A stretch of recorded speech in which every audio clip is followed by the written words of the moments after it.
Welcome to session 2 with the title Agricultural, Agricultural Production and the Resilience of Agri-Food Systems, which is the heart of the problem. Today, European and Social Committee considers that the agriculture should be efficient and sustainable as far as very friendly for the farmers, and to produce high quality and quantity products in order for the producers and the agricultural environment to be sustainable. A sustainable food system is a network of production and distribution that is able to face any shock, which are the pressures from by climate change, the financial crisis that we have already left and we are going to leave, as well as all the financial problems we are facing.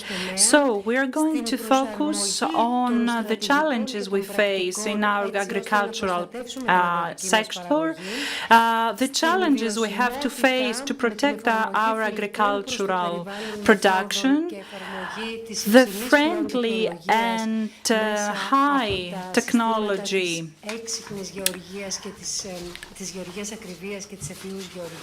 through the smart agriculture and of course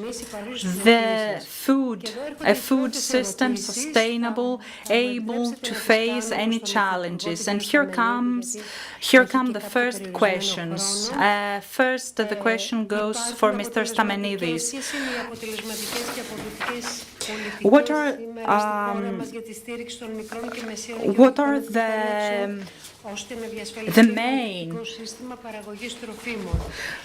the main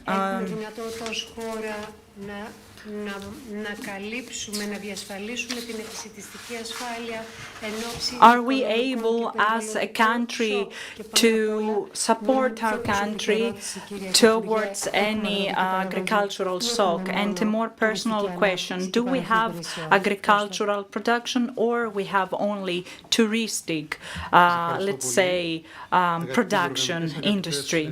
Ladies and gentlemen, I am going to reply to the questions. I want to apologize, but I have to go at 1:30 because we have a festive in Thessaloniki, so I have to be present.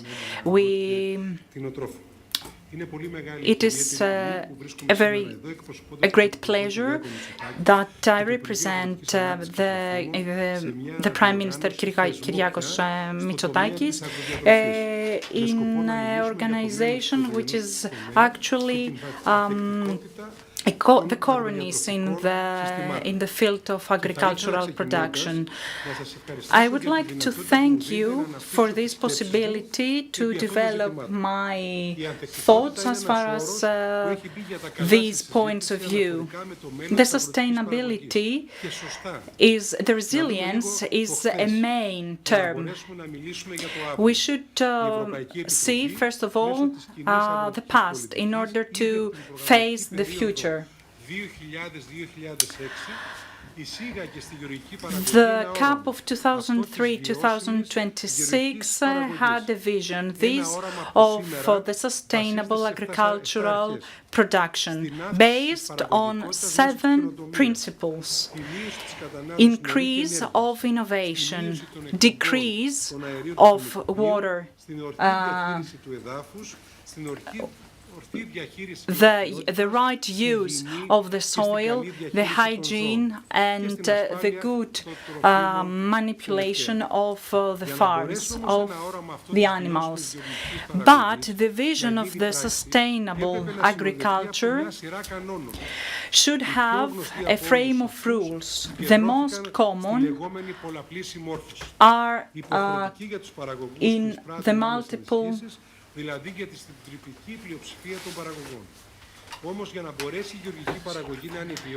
But for the agricultural production to be sustainable, it should face all the climate crisis.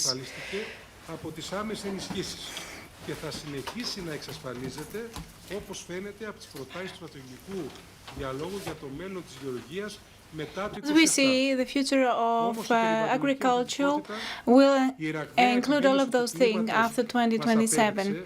Well, the worsening of the climate has shown us this vicious cycle for the climate degradation issues. So, the European Commission right now has included resilience. Well, this is an important goal to reach sustainability. That means that sustainability means that all of those systems do retain their productivity because of the issues of the rising climate pollution. So the European Commission has implemented the new Green Deal. According to the Farm to Fork strategy, the European Commission, with the latest change of the Green Deal, has introduced a more greener strategy. And we should, of course, be conform to the new regulations in order to retain all the agricultural and the biodiversity action. All of those actions are to be implemented up until 2030. We need to increase, of course, the production and the cultivation up to 25%. We need to decrease up to 50% the sales for all those pesticides and different products used for animals and different agricultural products. Up until 2050, and while waiting for the new regulation for the health of the soil, all of these issues have to be regulated, and the answers are not easy to be given. We need to see three things. Well, the environmental resilience, the climate resilience, and the production resilience. Well, up until 2030, we have invested up to 23% of our budget. If we understand the importance of the European agricultural productivity and this sector, we will understand that this figure is very low. It is only 0.34% of the European GDP. If we want to be successful to climate neutrality, we need to make sure that the agricultural income will be close to the global agricultural income because it falls behind right now. Because of the very specific type of the agricultural activity and because of the differences between different agricultural areas, I believe that we should retain the same subsidies, direct aids, if not raise the amounts. These changes, of course, will guide us and will lead those farmers to have more income and be able to do all of those changes that we are suggesting. Well, all around the European Union, we see farmers producing with different regulations and being more flexible, and that's why they have more profit compared to European farmers. Of course, there is control, but on the basis of the competition, there is an issue between the European standards and the global standards. The strategy from farm to fork has set very important goals, but the question is the vision of climate neutrality up until 2025 feasible?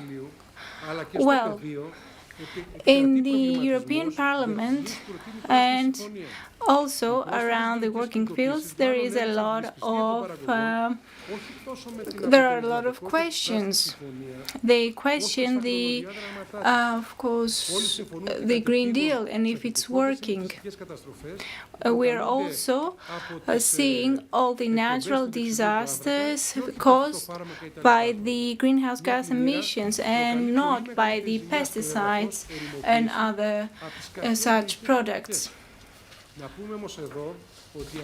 We should mention right now that in order to combat natural disasters, we need to work together. It's not just a European matter, but a global matter. We need to reduce the greenhouse gas emissions for good, because it is certain that if we don't do so, we will have more natural disasters, we will see less agricultural production, and we will have lower quality. So I ask you, are we as Europe as a whole taking the step forward? Are we leading this to search and look for a solution? Well, all of those actions that we've set and the plans we've set now up until 27 need to respond to all of those challenges. I believe that all speakers and speeches nowadays are very important, and today this forum and the questions that are being raised should be answered and become food for thought. And let me tell you that Greece does indeed have agricultural production.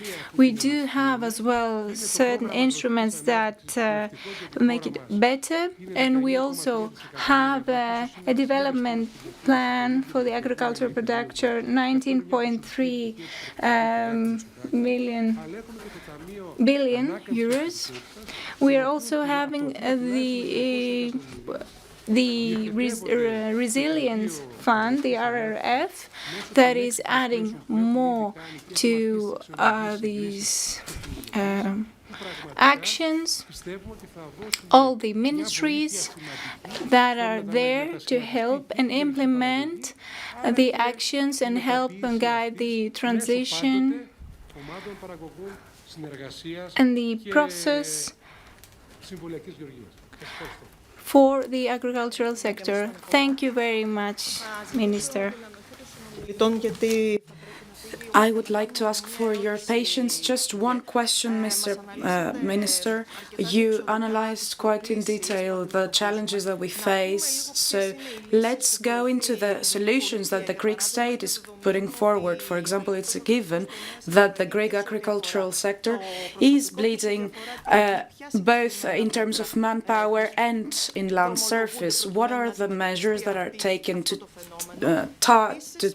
tackle this challenge and this phenomenon? And also recently the Prime Minister announced a very ambitious plan for greenhouses. We know that the production is decreasing in Greece. Look, first of all, the first problem that we have in agricultural production in Greece and in other countries is climate crisis.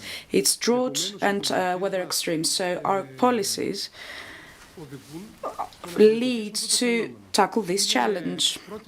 It's the first time that the Ministry of Agricultural Development, in combination with other ministries, we have put forward the program EIDHR 2.0 with quite a lot of funds, and we are constructing 6 great projects for land reclamation that have to do with irrigation networks and dam constructions. And through that, we give an answer to the weather extremes and the drought phenomena that we faced this year. And we do acknowledge the fact that these phenomena are here to stay. At the same time, we have different programs that are ground reclamation works of several millions, and we have started quite a lot for that. And we do have recovery funds for smart agriculture. We build 3,000 stations to observe essentially our agriculture, through which the producers, the councillors, the agronomists and the cooperatives, the local governments, will get in real time the data governing local agriculture that will aid in saving water and having a less cost for our agricultures, and so having more quality products, since Mr. Efthymiadis knows very well that it does not mean that if we use much more fertilizers, we're going to have a better production. At the same time, with the law that we introduced since 2020, we gave the opportunity to implement man-force from third countries. And with this, with another law we put forward in 2022, we gave the opportunity that these contracts with third-party nationals lasting up to 5 years, so that we can have an organized import, let's say, of workers from third countries, helping not only in the production and processing, but also in the general lack of workforce. Last, greenhouses are the answer to the climate crisis. And the climate crisis in Greece specifically. Greenhouses that are for the first time producing, we have a specific program of 600 million euros for the first time to develop them. We use that to answer to the small parcels of land in Greece. We answer to the drought that we face, since greenhouse produce needs much less irrigation than open fields crops. And of course, the greenhouse crops are an answer to weather extremes, since these cultures are developed in a protected environment. And of course, we answer to food security, which is a great issue, because the quantities of food we produce are much greater. Finally, we create a sector that we saw as being very extrovert during the last 5 years, and our exports have been increased exponentially during these 5 last years, and we want to continue this effort. Therefore, using a large financial tool provided by the EU, the state, the government, is trying to make the most out of it in order to reach our goal as a government, which is the resilient and sustainable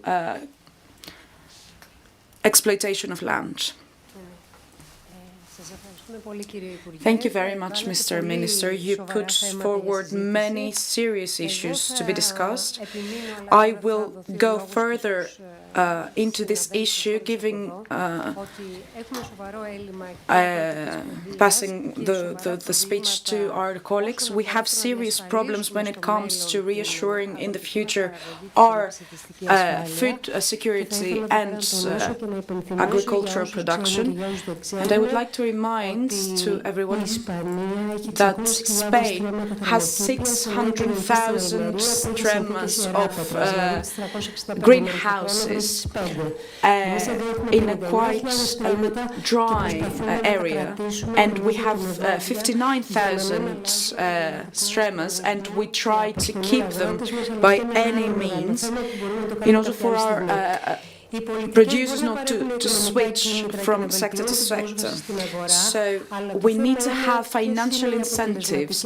But what are these strategies that can make viable the medium and small agricultural lands? Mr. Pontikas, Mr. Ganis and Mr. Foteinos and Mr. Efthymiadis are the people that come into contact with agricultural production daily and directly, and we would like their opinion on whether we have today a viable agricultural system and whether it is ready to take on the possible shocks that may come from climate crisis or from financial disruptions. And given the CAP contract, that means a reduction in fertilizers, we would also like to listen to hear their opinions on that. Mr. Pontikas, the floor is yours. Well, I think I'm going to go 35 years back when I first started my career, or even further than that, because we imagined throughout these years things to change, but unfortunately not much has changed. We see the same problems through all these years, with the change being the climate change, perhaps. But let me go into the European Union, which is, we have many different residents in this block of buildings, let's say, that it is the European Union with different potentials. We have the issue between the global and the local policies. We have global policies that need to be differently managed locally. We have different needs locally. We have countries that have a great area of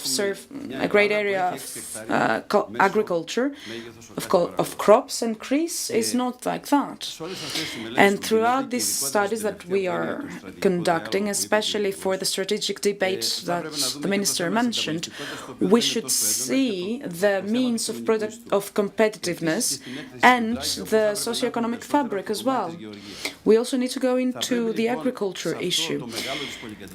In that grand scheme, we need to think whether we can change the global agenda, because the issue of the environment is not local, it's global. It's something that we need to figure out collectively. At the same time that we use a plastic straw or a carbon straw, we use plant protection tools. We lose tools that we might be using better to better address the problems that we have. So, more specifically, we have Greece, that is integrated in 1980 in the European Union, and let's say that a daughter is sent from a rural area in the grand city to be adopted by a great family. We have developed many habits within this framework, and this person, let's say in the example, has taken in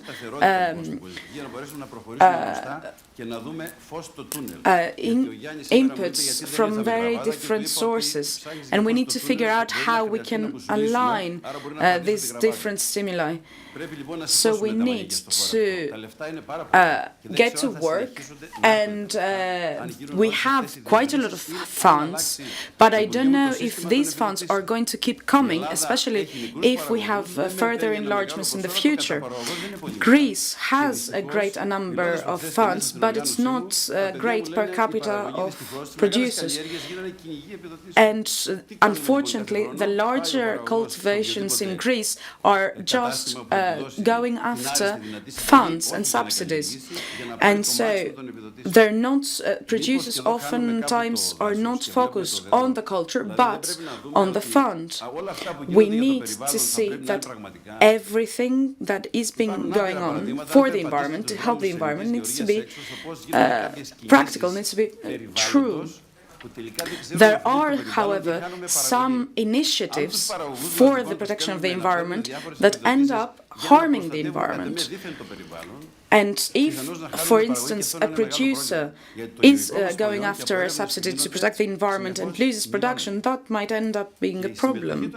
And so the contribution of subsidies in the first level of agricultural production is over 30%.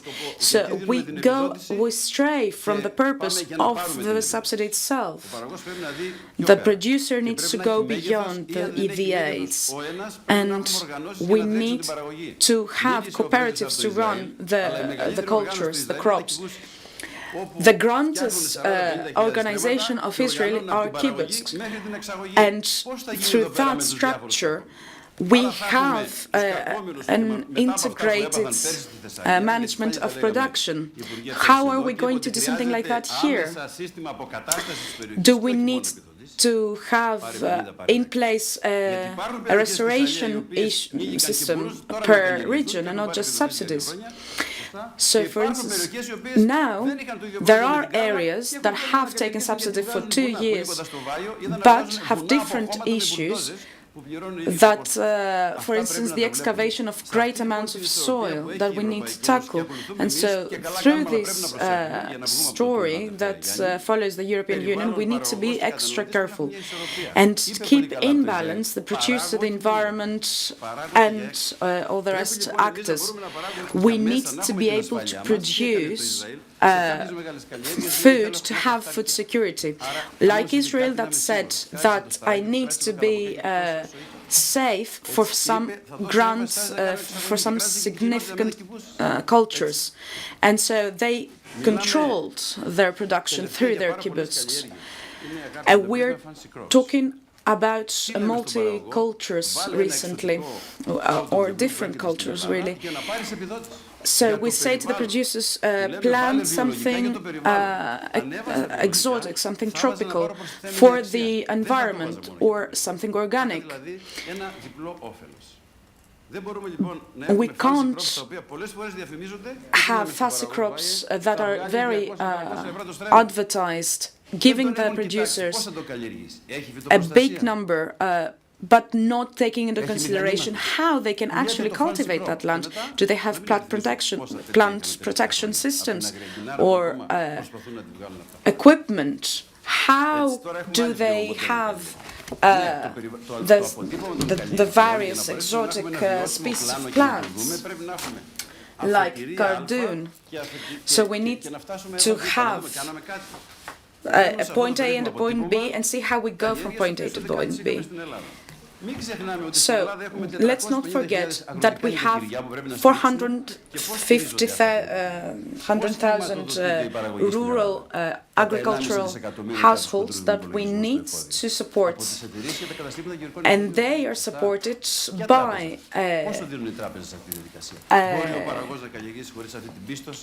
by credits given by banks that the producers cannot cultivate without. And we need, I have also said that to the previous minister, and it is an issue that has to do with Greece, not with the private sector. Our producers, especially in larger areas, are at their limits. Very few cultures here in Greece this year produce a revenue. And we need to take a hard look on that. Greenhouses, yes, but how much can they cover? We have large areas and being irrigated with as much water as we have. We cannot support 15 million greenhouses. Let me close by saying that agriculture, despite the fact that we lose very important tools every year and we are lagging behind for new things, we say yes to digital solutions for agriculture, to organic farming, to organic products for plant protection. But these products coming in very, very slow. We do abolish chemical products, but we do not have the organic ones as fast as we should. And so let me say, I have been in this sector for 35 years. Unfortunately, my daughters have not started to be an agronomist. It's not a myth that we will have the issue of feeding the global population in the future. From Africa to Asia and the US. Are we ready to do that? I don't think that we are. And so let me close with two hot issues that I need to get out. The first one is whether we need to, we still discuss whether we need to recycle. And I don't understand why we can't decide that we need to collect this plastic and we need to put it back into the economy. It's essential. We need to stop irregular fertilizers, given that we abolish the legal ones. And so all these issues, as well as the training of farmers, are very important to skim over them. And the Greek producer is not as trained as they should have been, and we need to do that in order for us to see hope in sight and not to see everything that we've worked on collapse. To do the great change and be active partners in this grand game of agriculture. Thank you very much for your contribution. Well, 4 years ago, we were here together measuring and seeing different products of the Greek economy and seeing whether they're working or not. And we saw decisions that introduced those crops as added value crops, but they weren't. So we've seen a lot of things. We move on with Mr. Foteinos and then to Mr. Ganis. Mr. Foteinos is the representative of the Greek Cotton Organization, and Mr. Ganis is a winemaker, and we really like them to just share their thoughts and just for the Deputy Minister to share his comments. Well, I'd like to thank my friend and the president of this forum, Mr. Balakakis, for inviting me and trying to find a solution and answers to this very hot topic. We're very pleased to have together with us the Mr. Stamenitis, the Deputy Minister from the Ministry of Agriculture and Rural Development. Well, we come from the same region of Greece, and he does have a very good understanding of how the agriculture works. Well, since I started and I was active at the Greek Cotton Association, the government has changed more than 4 or 5 ministers, so it's difficult, to plan. Well, our organization was established in 2019 under the auspice of the Ministry of Agriculture. More than 50,000 producers, and we have right now 2,350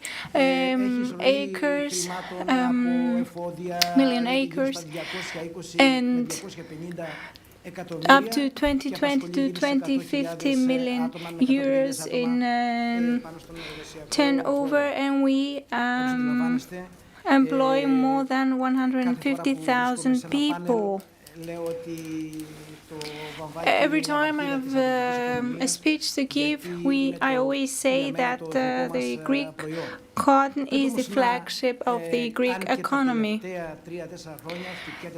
Well, during the last couple of years or more, we always get attacks from the climate crisis. That's here to say. All of our colleagues do recognize that, but nevertheless, this branch is very resilient, not only the farmers, the producers, but also the general branch with the fertilizers and the businessmen when it comes to the Greek cotton. And we're all combining our forces and moving forward.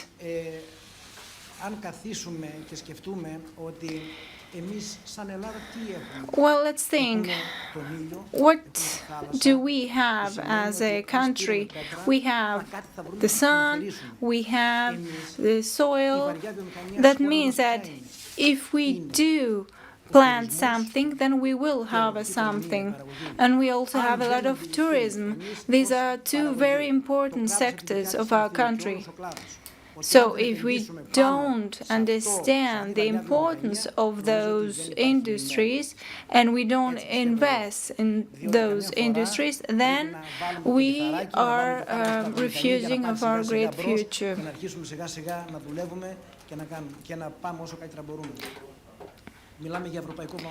We're also talking about European cotton and also Greek cotton. 80% of the Greek cotton is distributed in Greece and 20% is in Spain, in the region of Andalusia.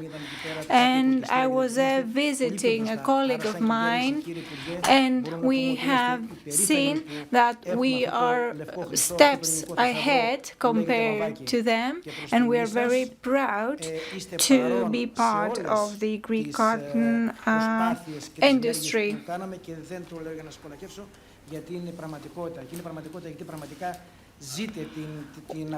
Well, you are also understanding, because you are also coming from the same region as we do, what's been happening with the producers. With the climate crisis and the climate change, we see a lot of damages.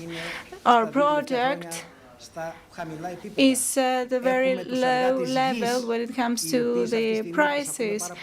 And we're also having the issue with the field workers, the manforce. We don't have a lot of people joining in to work for our producers. And we also have the issue with the different plant protection products.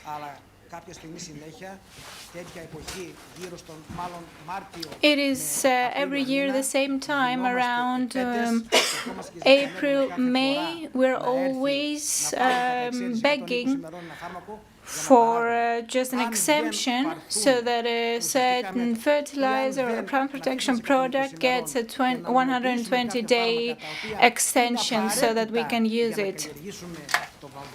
If we don't have those things, those very necessary things, so that we can continue growing our plants, and producing, then we cannot move forward like this. You have shown us that you do understand and that you are trying to help, but we need to work together. And another thing that I'd like to mention, that we have the European Commission present and monitoring of all the products we're using.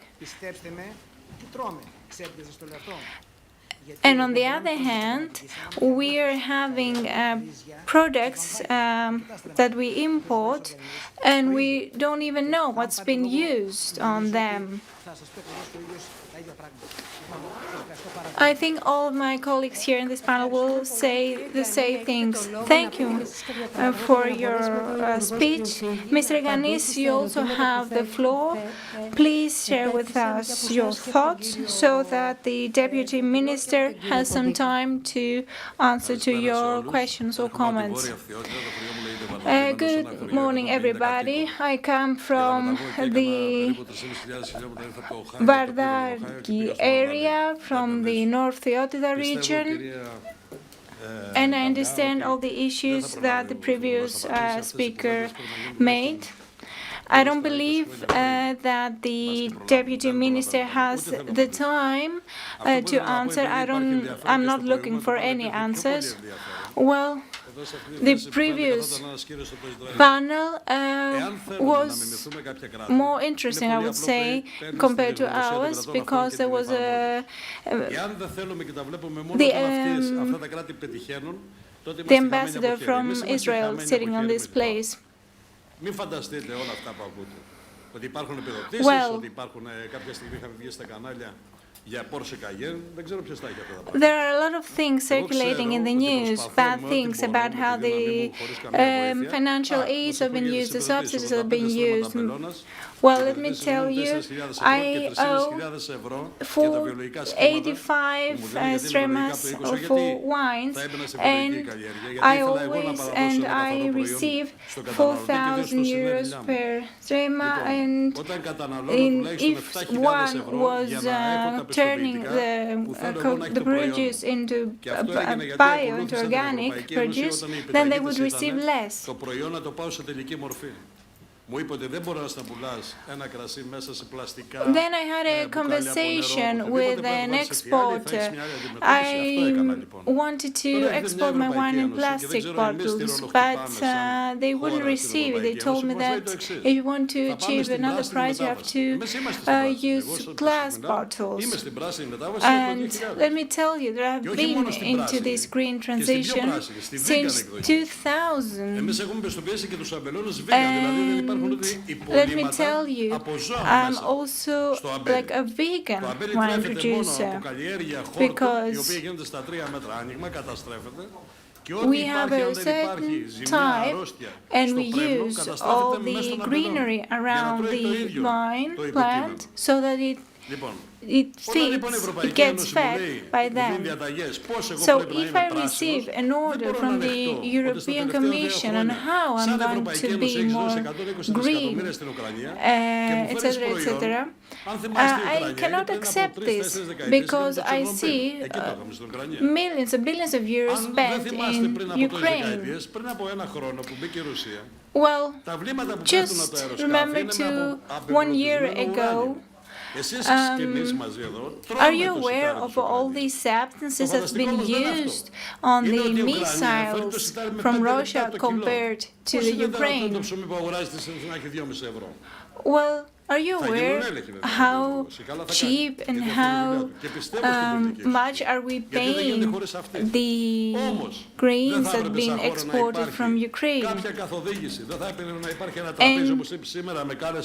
we're not buying it cheap, we're rather buying it very expensive, and that's why the price of a loaf of bread has become so much more expensive.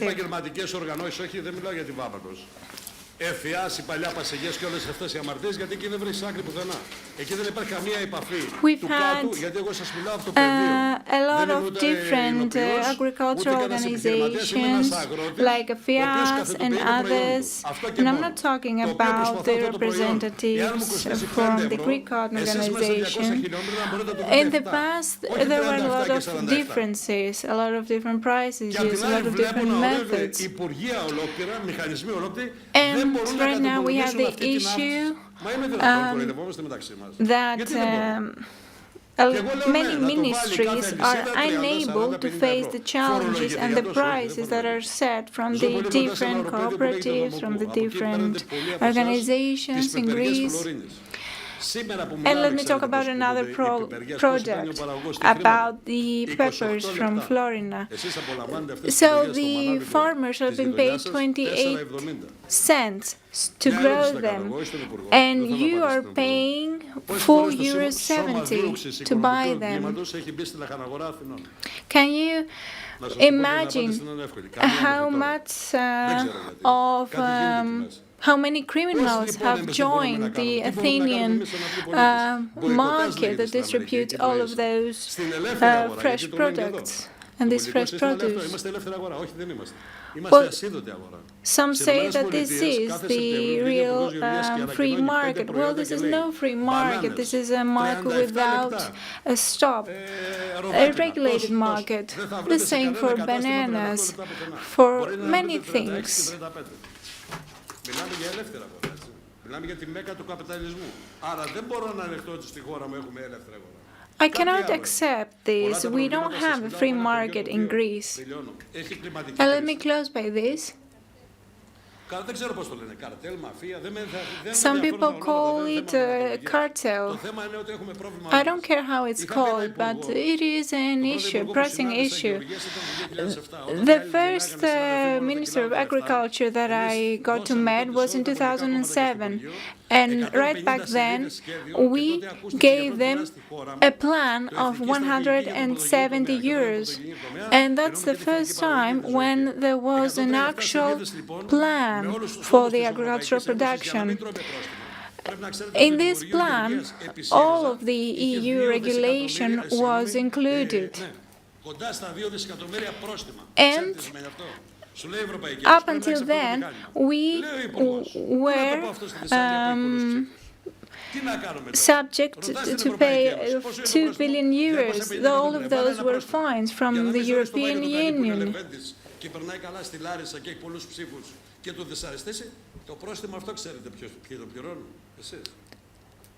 Well, those fines were actually not paid by those who were breaking the laws and the regulations, but the Greek people were paying all of those fines because there was not a good communication.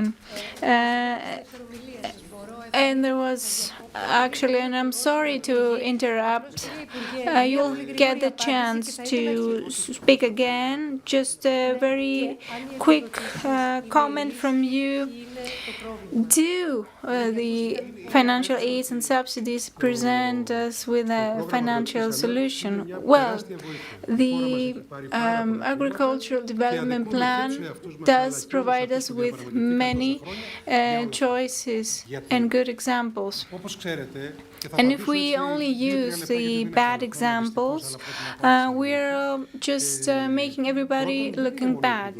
I only have a few minutes here.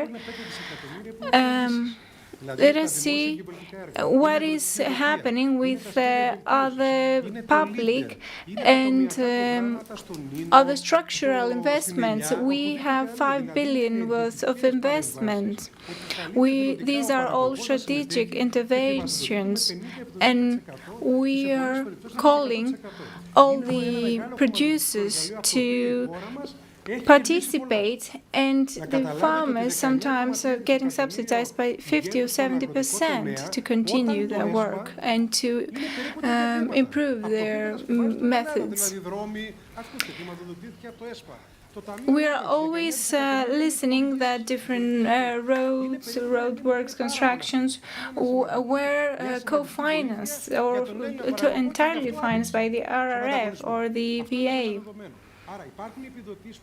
So, of course, there are the direct aids and the grants to all the farmers, but also there are other investment plans into the infrastructure that are very important.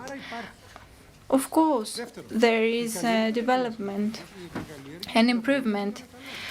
And let us talk about the aquaculture. Well, they went very well this year, but there was an issue with the market price, the stock market price.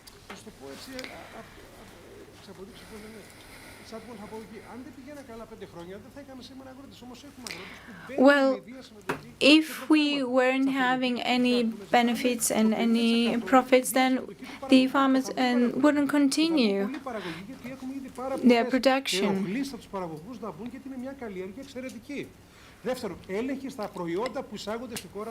Secondly, we do have controls for all products that have been imported from third countries. Everything that is actually active and valid for European products is also valid for the imports from third countries. And based on all of the issues that we find from the controls, then we do control and regulate the number of imports. Let me tell you that from all the controls that the Ministry of Agriculture has conducted, 100 of them has to do with certain products. Only 50 of them come from third countries, and all the others come from the European Union. I guarantee you that everything that is valid for Greece, for the conditionality of the produce, is also valid for the imports.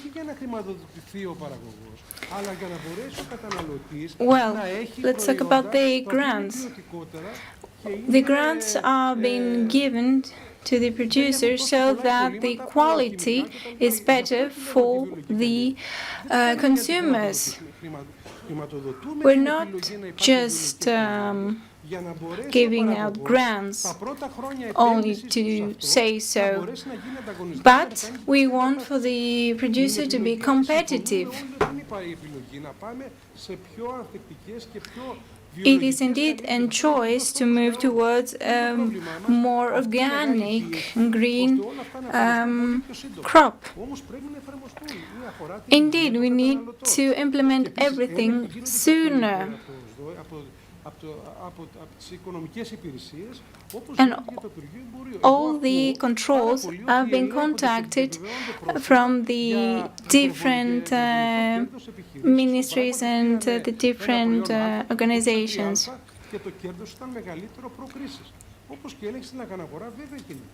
Indeed, we are always listening of bad cases and bad examples of something being bought at a lower price and then further distributed for the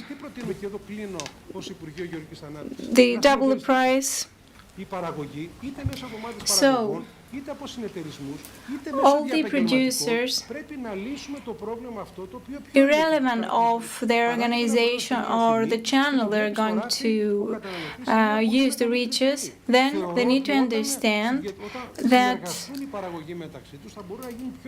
the cooperation is more important between them in order to be able to find better prices for different plant protection products, fertilizers, etc. And of course to have better quality to their products, to distribute them to the consumers. And of course, if they are a group of people, a group of producers, then they're able to achieve better prices when buying a certain piece of equipment, a tractor, etc. So I want to say that the Greek agriculture does have a great future. We can support it in order to find solutions conditions and produce great produce. We need more training. That is what we're missing. Their average age, the average age of the farmers is more than 55 years old, and they've never had any type of training. We're planning to train not only the younger ones that are just entering this field, but also the older ones that are part of this industry. The financial tools are there, and we have the goal to create a resilient, sustainable industry. Thank you for your attention, and I'm really sorry that I don't have any more time for you. Thank you. Thank you very much. Have a nice trip. We hope to see you again. Mr. Efthymiadis, you didn't have any time to ask any questions. That's okay, that's fine. Just give me one moment, please.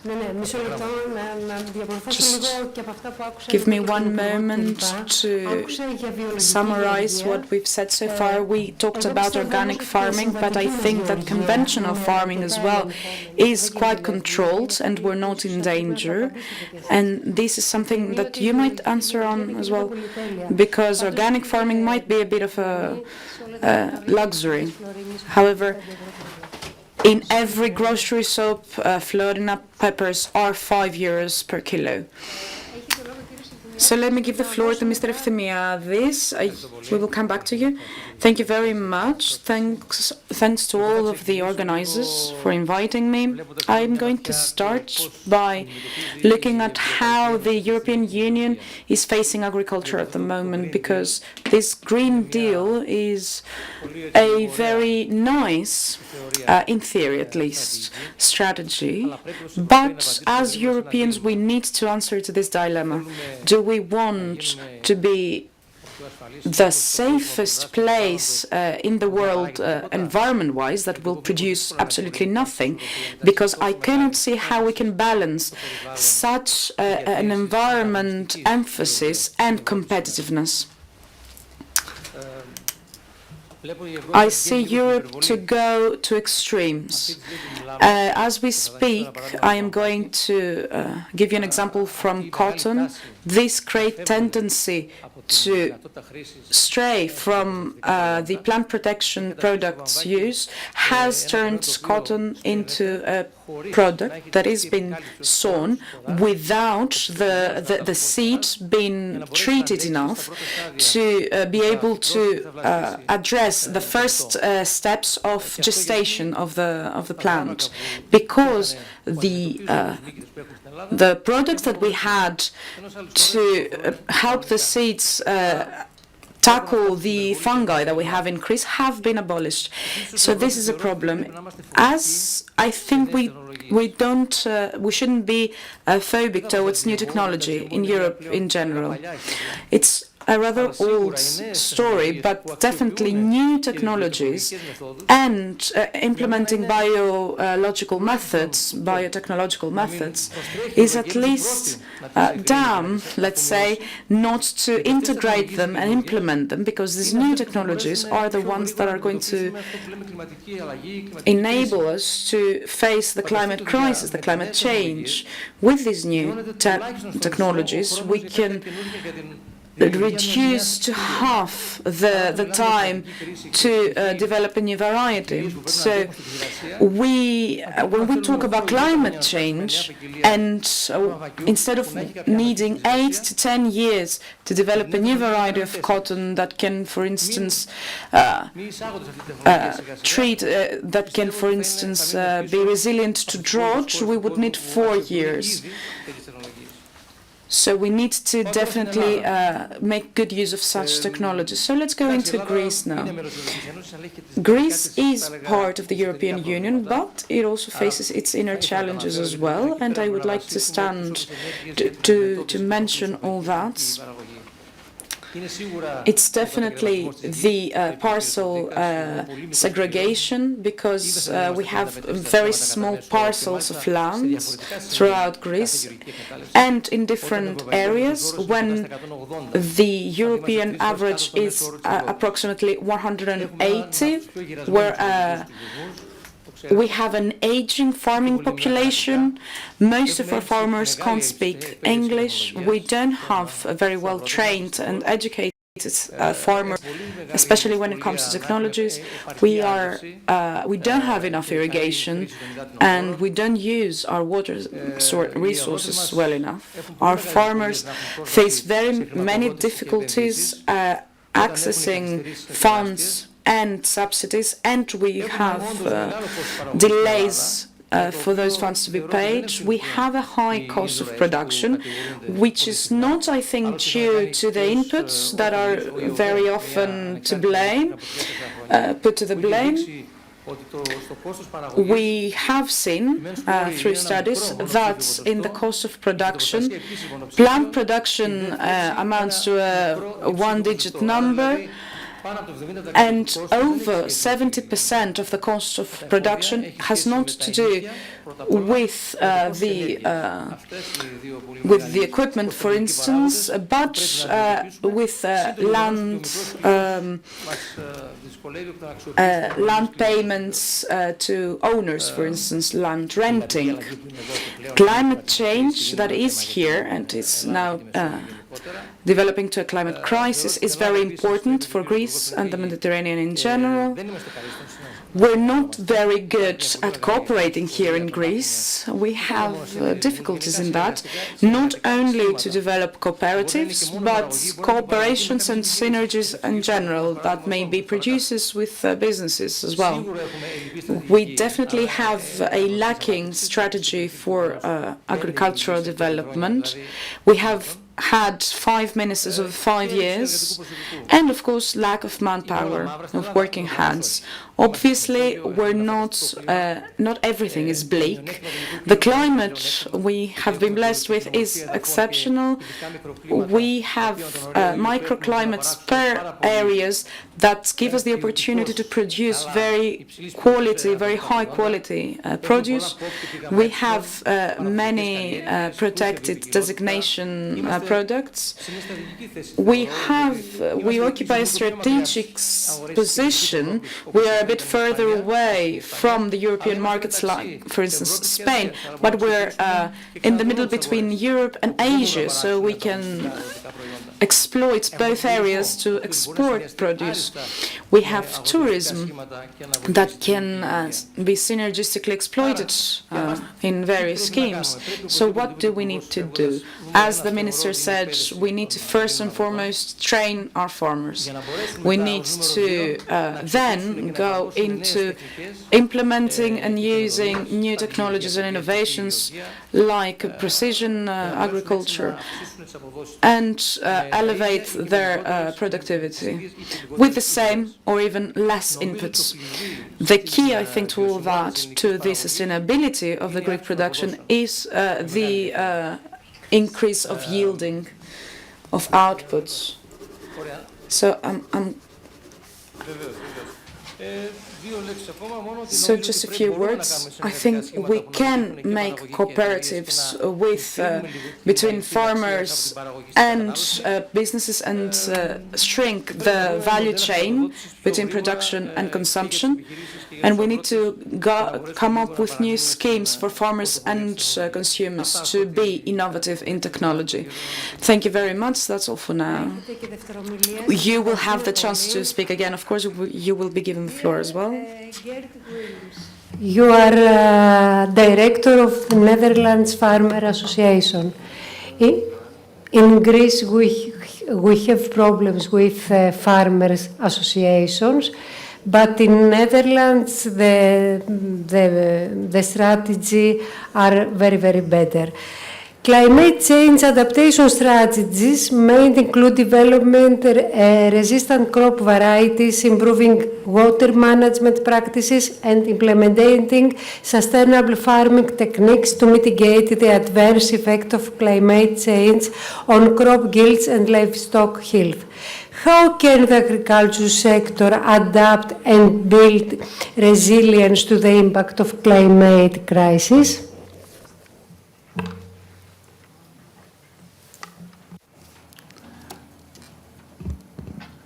The agriculture sector in the Netherlands is adapting already to climate crisis, and that's been in different ways. One is a more diverse agricultural sector. That means diverse in the sense of you have small farms, you have big farms, you have farmers that are only producing one product, and some are producing lots of products. So diversify, that's a key issue, not only for climate crisis, but also to market demands and society demands.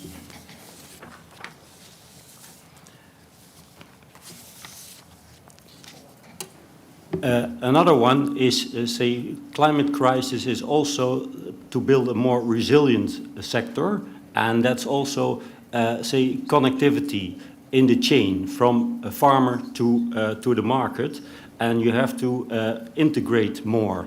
For example, we have in strawberries, that's an important product in the Netherlands, you have, we use artificial intelligence to predict production. So production in the future for, say, 3, 4, 5 months, that then can cope with demand, and then you can, demand and production are, say, sort of interrelated, and so you don't have too much to throw away if the market doesn't ask it. So use technology to comply demand and production together. Also, another one is buffering. The farmers are now coping with energy and water, for example. Energy they have to produce themselves, and water there's sometimes too much and sometimes less, so you have to buffer it on your farm, and some farmers are already doing that. And another one, of course, and that's also been told about, that knowledge to think ahead for the farms, and you have to give them knowledge and say that's capacity building for farmers to really look forward and look ahead, and don't only look to your own farm.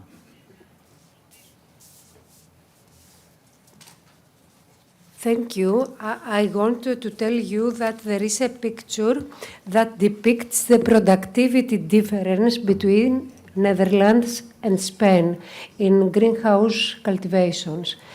This difference, very, very big for Netherlands, is due to high technologies and digital technologies that today the farmers used in Netherlands.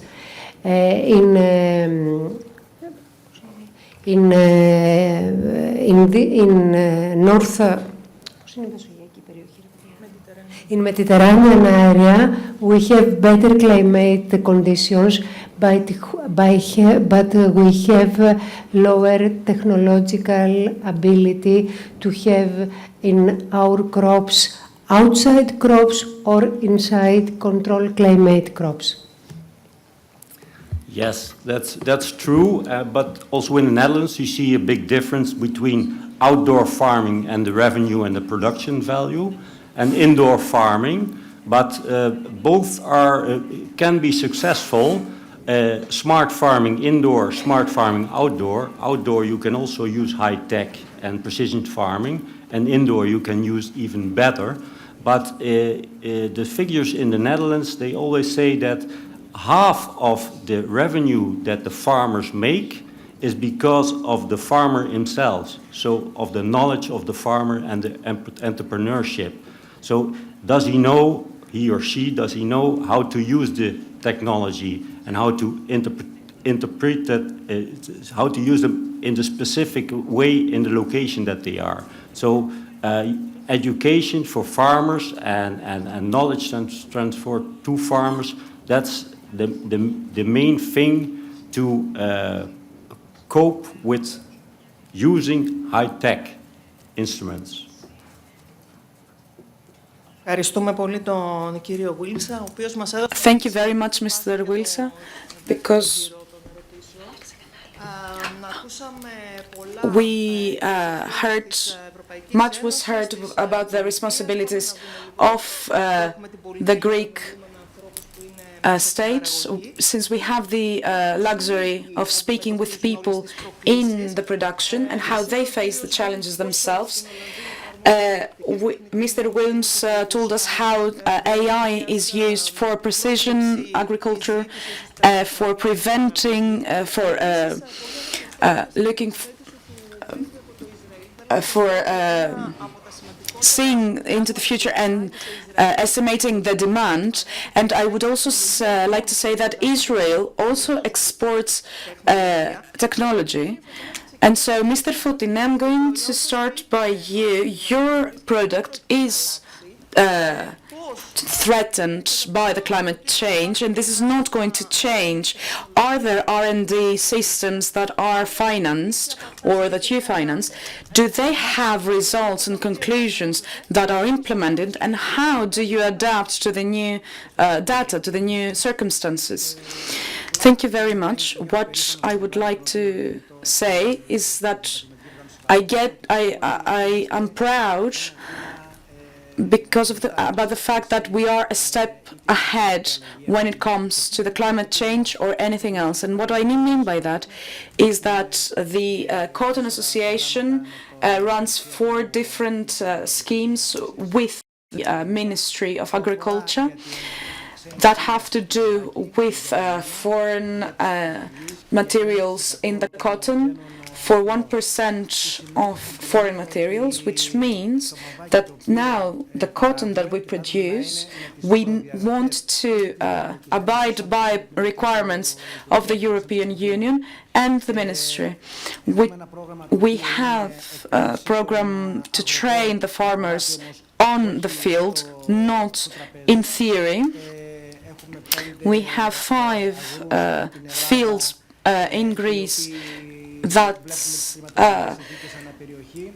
according to which we control the weather conditions per area. The farmers come to the fields and we see together how much water that needs, when we need to spray, when we need to collect the crop. We have had a synergy with Spain, with the ginning companies, and we have a program to promote cotton in European countries. When I talk about the European countries, I mean that the Greek cotton is much higher in quality in relation to other European countries. We have also another program for the Scandinavian countries starting in 2025. And we want to add as much value as we can to that premium product. But we also need the support of the state, because we see that we have many, many challenges. That's why I would like to say, and I'm announcing it, that on December 13 we have a meeting with the Prime Minister at Maximou building.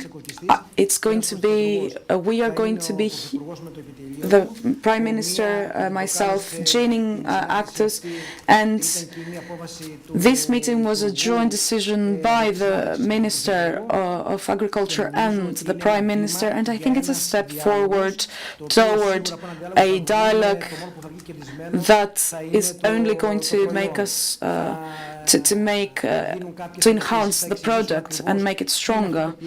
We are going to explain what we stand for, what the state, what the government needs to understand, and that is that if they don't provide solutions to the heavy industry of the country, like cotton or wine, we cannot go into the future.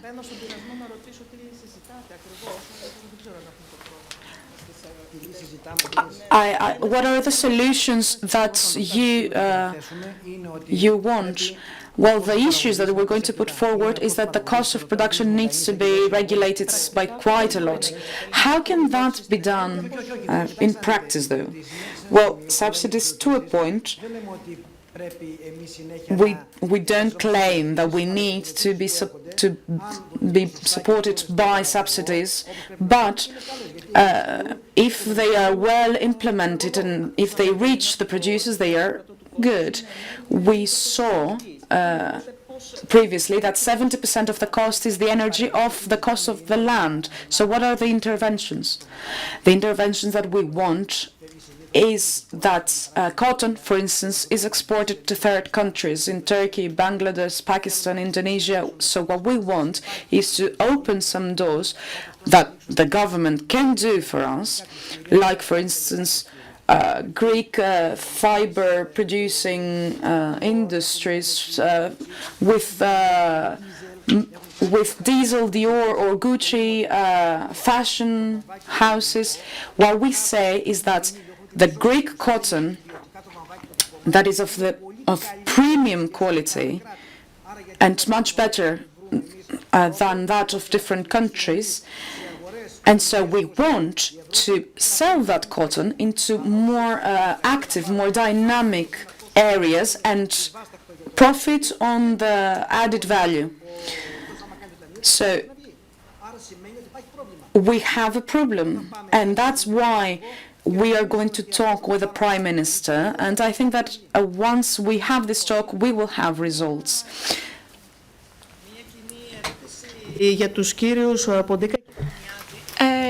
More question for both Mr. Pontikas and Mr. Efthymiadis. If I'm not mistaken, well, your products are subject for the decrease of the use of different fertilizers. These are all mentioned in the new agreement, the Green Deal. And what are your statements? Well, right now, as the president of the Plant Protection Organization, every year we're losing a part of our income and turnover. Well, we see certain industries inventing new plant protection products, but they are coming to us very slowly, so there is a gap in the market. We also need more solutions. The solutions that we are aware of are those 120 days of extension for the use.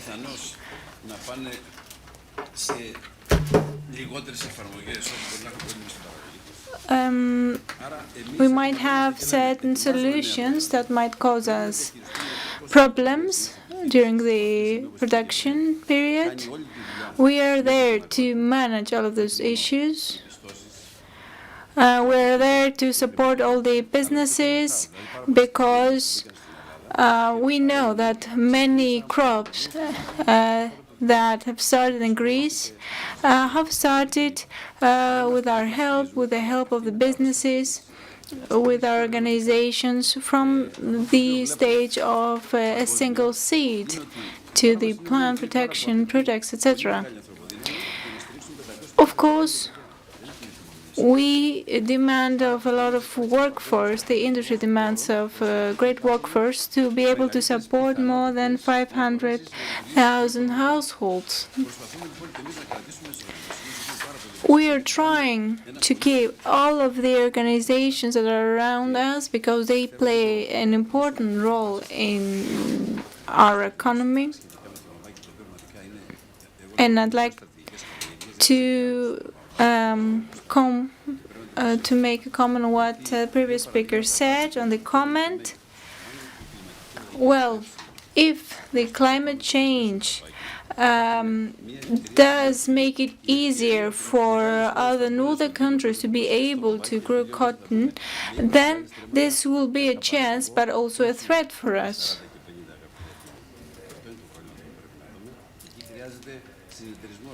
And that's where we also need the cooperatives to be active.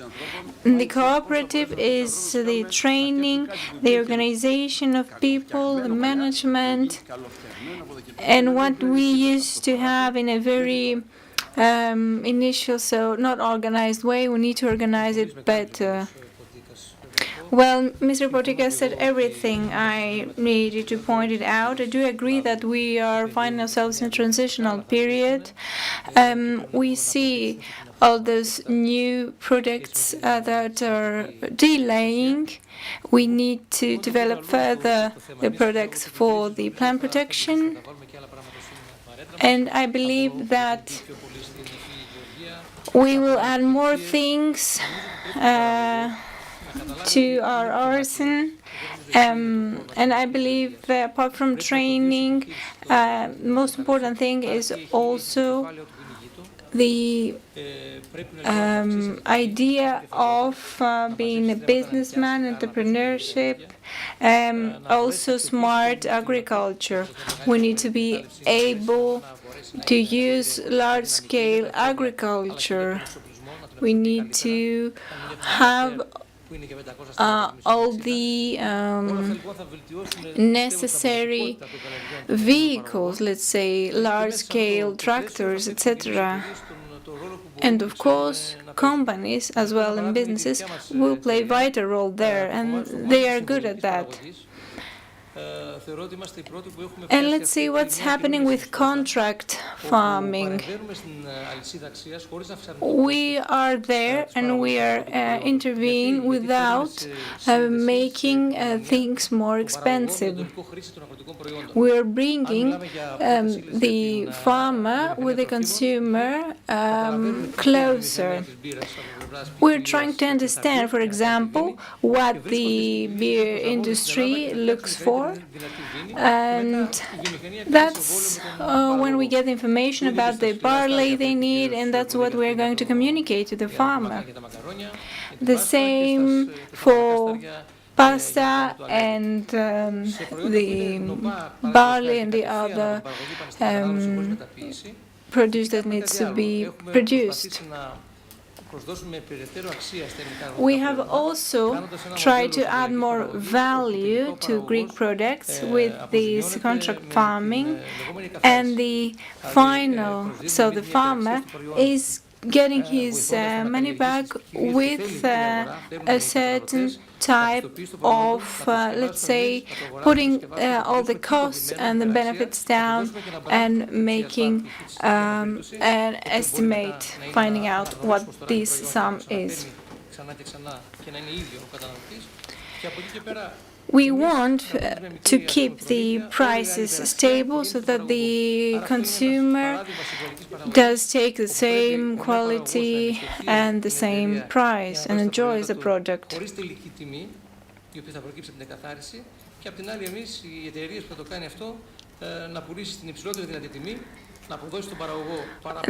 This new way of contract farming is using the method of clearance, so we are there to help. Mr. Ganis, we've heard many things about new technologies. Because you yourself a farmer, please tell us how do you implement those in this cooperative environment with the existing inflation. Could we name certain products as luxury products and goods? let me just say a few words about the technology level. Well, we're finding ourselves on the top of this level. We're not expecting anyone to come and help us, because if we are not moving quickly and swiftly and adapting to the new technologies, then we immediately find ourselves not part of the market. We need to understand that we are in a global system. That means everybody, farmers, consumers, the regions, the government, need to understand that they have to compete at the global level. For example, the wineries that bring a lot of income, millions of euros to these countries. And let me tell you that the investment is around 1,200,000 euros.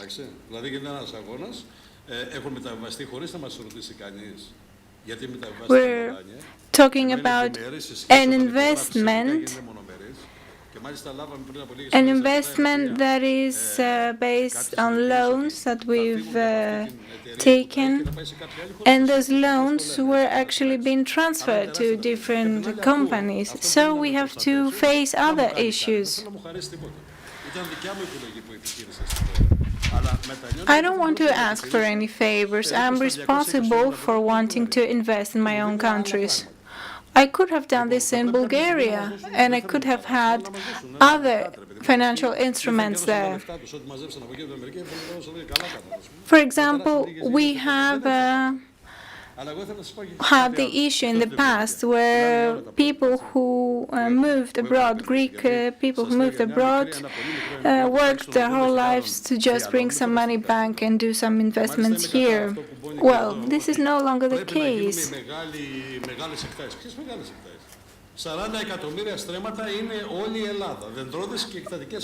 Many people say that we need to have larger scale, so to say, use more plots. Well, Greece has a limited landscape, has a limited place. That means that we should already have taken advantage of the small farmers and the producers. For example, we could produce the material for jeans that Donald Trump would wear, because we would make something of best quality. A small farmer would do that.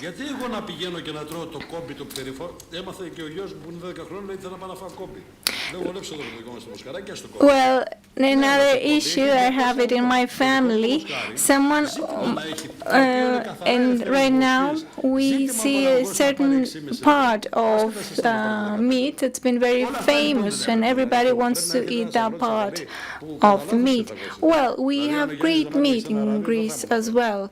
We don't need to go abroad and name it otherwise, etc.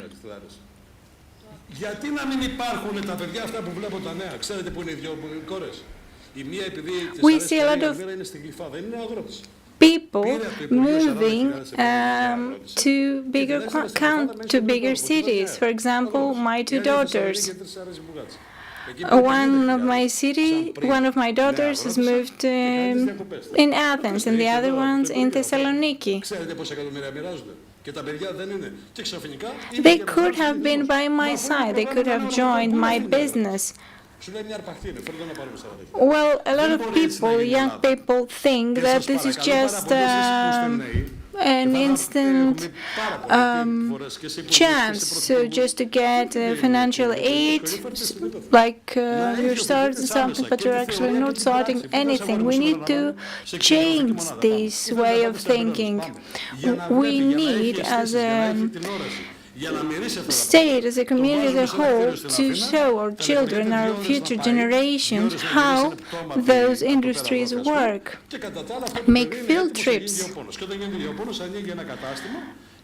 We also have the issue of agronomists that have been trained and have studied in the university, and the only thing that they know how to do or they try to do is that they're opening a store, they're getting financial aid from the state, and that's the only thing they're doing.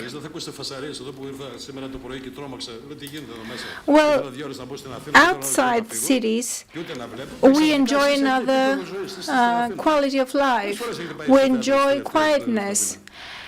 I came today in Athens. I arrived and I was immediately confused and got a headache by all this noise. Well, you have a lot of choices here, but you don't do anything. Abroad, in France, for example, we have the issue that people are moving outside the cities so that they can enjoy a quieter life.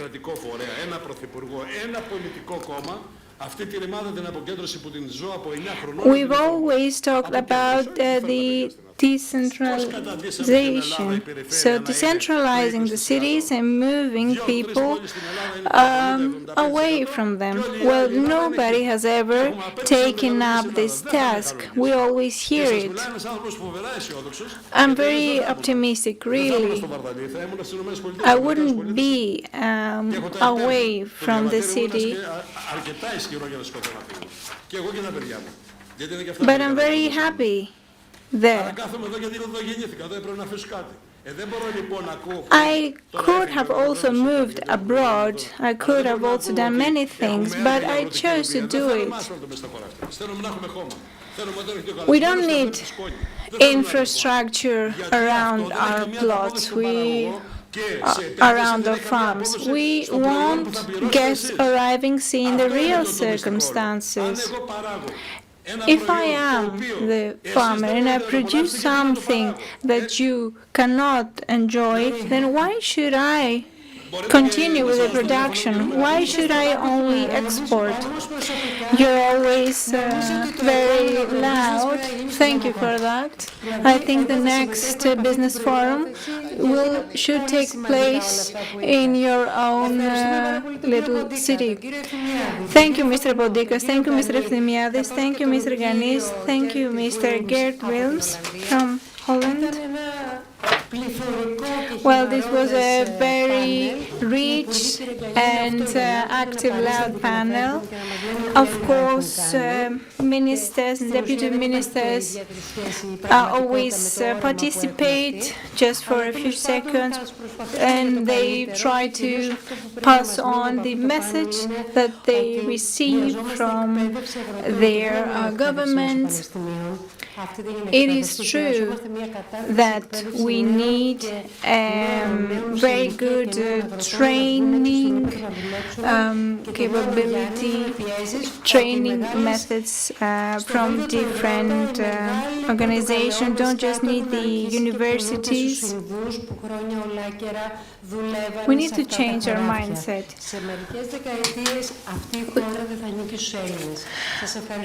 Thank you very much for participating.